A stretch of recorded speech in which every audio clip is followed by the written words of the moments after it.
Hello and welcome to Hockey Hypothetical, serious answers to silly questions. Each episode we will be taking preposterous scenarios that we've made up from the world of hockey and trying to produce genuine responses to the what-if questions. My name is Jonathan Fernley, I'm here with Stephen Dowson, and Douse, here's our first Hockey Hypothetical. I'm going to put you in charge of ice hockey the sport. So whether you want to think of that as being the head of the IIHF or NHL commissioner, or you have all the power that you could possibly want. Finally. You're allowed to either change a rule or implement a new rule. Basically, you can do what you want with the rule book. What are you doing? So we've had this before where we got rid of one rule. Here we are adding rather than subtracting. I want you to add something. Make the game better by introducing a new rule. Okay. Straight away, I'm going to change one rule, and it's going to be my biggest bugbear. And I think you're going to know what it is. I'm going to allow kicked-in goals. I'm going to allow them, and I'm going to celebrate them, and they're going to be amazing. I have no idea why you're not allowed to kick in goals. You can kick them off the line, you can kick them to each other, you can do anything you want, but for some reason when it comes to goals, magically, you're not allowed to use your skates. I think it's mad, it creates far too much controversy. If it was if it was like in field hockey, where, you can, if it touches your feet, that's it, you're done, then I'd be like, fine, at least it's consistent, but I just think it's the worst rule. So my new rule would be, you're absolutely allowed to bury it from 2 yards out. I don't see what the argument against that rule is. Yeah, I don't know why people want to keep it. Because if you're using the argument of the whole game of hockey is all about the stick, and you should be skilled with your stick, then why are you allowing the defenseman to kick one off the line, having been shot so skillfully towards goal with a stick? Yeah, it's crazy. I mean, the goalie uses the stick as 20% of their defense as a netminder. You're talking that they use their leg pads, they use their blades, they use their shoulders, they use their bodies, anything they can, and that's fine. But suddenly, in front of goal, you have this just bizarre thing where they're just not allowed to kick it in. So the rule I would add is you can bury it by kicking it in. I don't care how the motion is. I don't care how stupid it is. Just get the puck in the net. Because, if it comes off your bum and you give your bum a thrust in the general direction of the puck and it goes in, fine. If it comes off your chest and you body chest it in, fine. It's just weird that you're not allowed to kick it in. And it would be probably the first rule I'd change straight away. Can we include with this rule, then, that in that most bizarre of circumstances when the puck goes in off an official, that's not allowed either? It's a reviewable play in the Elite League. Did that touch the official last? If so, we must disallow it. Yeah, surely, I don't get that either.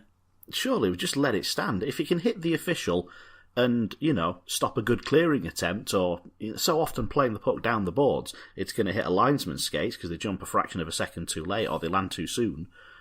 If it can hit the officials there and just be play on, surely it can be play on and just go in the net. And then what a great tactic it is.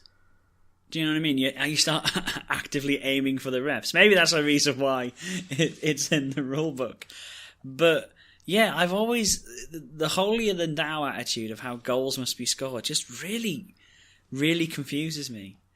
And, I know they're even changing it from the kicking motion to just, did it touch the blade on the way in and did you try and direct it in with the skate? And you're like, that's just so ambiguous. It's just going to cause problems. Stop causing the league problems. Get rid of it. Thinking about it, the other thing I thought of was, so you know me. I think it's weird that players are allowed to glove it. They're allowed to use their gloves to bring the puck down and keep it in play. For me, that's hand puck. And goalies can glove it completely. They can trap it in the mitt and keep a hold of it until, they've iced the puck. So, my rule is goalies cannot use gloves.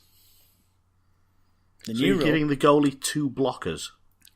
Possibly. I think I am giving them 2 blockers when I thought about it. I thought about giving them 2 sticks as well, but I thought they would look like some kind of weird samurai in the middle of the ice. But yeah, I'm thinking 2 blockers. There are many benefits to doing this. One is the pace of the game would go much quicker. You'd have far less face-offs, far less icings, not icings, but far less pucks being iced. And suddenly, the goalies, I think it becomes a drastically different game because, again, the goalie is different, and quite rightly, the goalie should be treated differently. But their glove is such a potent weapon. When outfield players can't hold it with their glove, that's an illegal move. I don't get it. If you didn't allow a goalie to freeze the puck, it then becomes any save where the puck is sitting in front of the net. It becomes a much more important skill for the netminder to use his stick to sweep the puck behind the goal or away to the side. You can't essentially get a free face-off then by just dropping your hand on it. Are we saying the goalie can't freeze the puck? Goalies can still definitely freeze the puck. They can sit on it, they can belly flop on it, they can, do what they do, they can scramble it into their chest. Absolutely fine. I'm just taking away the glove. I'm just creating, 2 arms in which the puck's going to ping off you and create a couple more goal-scoring chances. I can already hear the goalies union writing a sternly worded email to my inbox, which is fine. It's jjfernley @ and you can definitely do that. But for me, if I was to just, because they do this every year, don't they, the NHL? They just muck around with the rules. They go, well, we'll try this, see what happens. We'll try this, see what happens. And that's where 3-on-3 was created. They tried it and went, this is brilliant. We should do this for all overtime. Overtime would be insane. I'd just like to see how the game would be played differently if you denied the goalie the chance to use a glove. And he had to play the sport like everybody else on the ice. Couldn't hold on to it, couldn't ice it.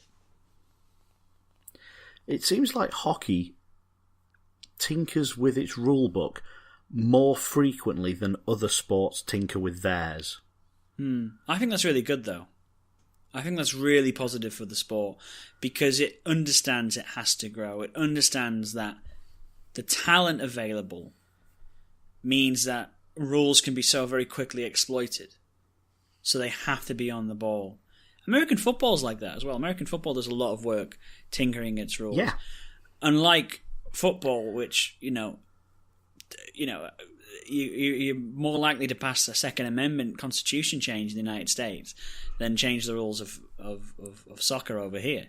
A couple of things that have changed in football recently pretty soon changed back. Yes.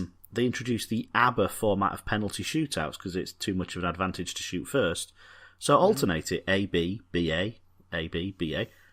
And after one season they thought, it's complicated, we'll not bother. Yeah, but it's better. No, it's complicated, we'll get rid of it. And you're thinking, there was an improvement the game could make. I say it all the time, football's rubbish. Football could be so much better with a few little rule changes. New rules brought in, old rules taken away. They improved offsides after 20-odd years. It took them 100-odd years to introduce a back-pass rule. It's just moved so slowly. I think hockey should be credited for the new things that they bring in. Let's move the lines around, let's make the crease a different shape, let's speed this up, let's slow this down. Constantly trying to make the product better for fans. So I think these discussions that we're having, as frivolous as they might be, I'm sort of reassured to know that they're actually happening higher up the system and being implemented from time to time. Yeah, 3-on-3 hockey was basically just an email saying, congrats, we now have 3-on-3 hockey, learn quick, and it was as simple as that. The International Ice Hockey Federation have introduced, is it 3 new rules this year? The main one being how goalies are dealt with when they're trying to play the puck, etc., etc. Again, they are just trying to make the sport accessible and free-flowing as possible. But I guess they're only doing that because they're not in a position of strength internationally. Hockey is not the number one sport in most of the territories it's played, other than Canada. So they are always competing for TV time. And therefore, they are always trying to make the best possible product, as well as the best possible sport. I mean, the 10-yard line you see in American football, that was invented initially for hockey. It was initially meant to be a puck tracer, and the fans hated it. But the guys who, but that was part of the innovation of trying to make TV hockey far more watchable, is you had like this orange line following the puck around. And then they went, we can transfer this to American football, and they're all geniuses, and I hope those people have made $1 million by now. But yeah, I do like the idea that we're always thinking and always being creative because we have to. I think the sport that has made the most changes, and not just minor ones, but fairly significant ones to the way the game is played, is field hockey. Oh, really? Yeah, I played hockey at university, so we're talking, just over 10 years ago. Watching a game now, it's unrecognisable from the game I played in terms of the restarts. For example, now you can take a restart to yourself. Don't have to pass it, you just keep dribbling it. And I think, well, what a good idea. That speeds the game up. That's a really good idea. Hit-ins from the side, they had to originally go, I think, 1 metre, and we used to get this ridiculous scenario of playing it in, stopping it, and immediately flicking it in the air down the field, and someone else would charge in, try and block it, and we just kept flicking balls into people's faces. Oh, that's rubbish, don't do that. Why not just dribble in from the sideline? Okay, and they just keep tinkering it to make the game faster and better. Let's go to quarters rather than halves. Brilliant, speed the game up. And they have made a lot of major changes to the game to try and make it more TV friendly and accessible to a wider audience. They'll have changed it again by the time this podcast goes out. And there is another minor sport searching for a little bit of extra TV time. Yeah, and I think cricket kind of showed the way that actually you can take an old format and add some additions to it and make it a better format, obviously with one day and then eventually 2020 cricket. The last rule, by the way, I would probably instigate is you're allowed to have less than 3 outfield skaters. Yes. You do very rarely see this. But if you've been stupid enough to commit 3 penalty-worthy fouls in 2 minutes, you should play with 2 outfield skaters and a netminder. You should be punished for that level of stupidity. Again, it's one of those ones, I think that, for the sport to be competitive and to make sure that no game's ever a lost game. No, get in the box. You've done a whoopsie. Get in the box.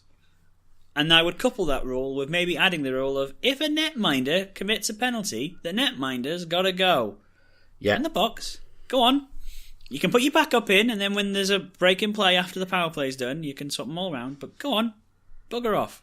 I like it when the netminder swears at the referee and gets a 10-minute misconduct penalty, and the 17-year-old kid has to go and serve it on the netminder's behalf. See you later. Oh, cheers, lads. Yeah. I mean, again, I feel like I'm wailing on goalies, and I really don't mean to. But they seem to have some of the most interesting interpretations of the rule. Because I've seen goalies definitely trip and hook people on the way around the back of the office. Get him sat down. You wouldn't do it again. I also think that we focus on goalies so much is because the most exciting part of ice hockey is when goals are scored.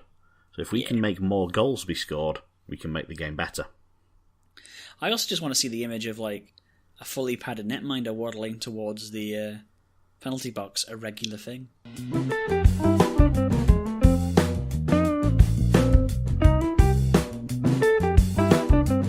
Alright, Jonathan, time for my question. It's the cup final. Any cup final you want, but there's a trophy on the line. Probably the playoff trophy. Let's go for that. Ben Bounds has a dodgy hamstring. Now the coach has seen him in warm-up, seen him in practice, and he's happy he's going to be okay. So he's going to risk it and hope he can just last one more game. By some amazing turn of fortune, you have won a competition in which you get to be the backup netminder for this game. The team cannot back out. They're contractually obliged to offer you the opportunity to be the backup netminder, so you can watch the game from the best seat in the house. on the bench watching it with the rest of the team.